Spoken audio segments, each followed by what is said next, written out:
মা বলছেন, ঈশ্বরের ইচ্ছা ছাড়া কিছুই হবার সাধ্য নেই, তৃণটিও নড়ে না।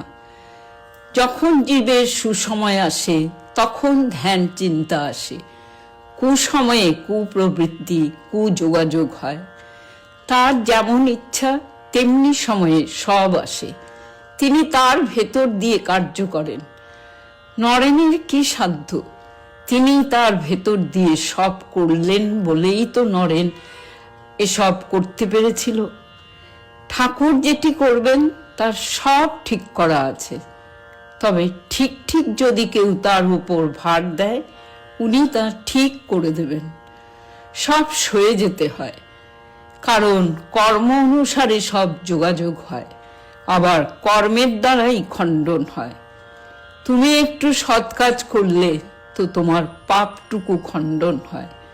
ধ্যান জপ ঈশ্বর চিন্তায় পাপ কেটে যায়।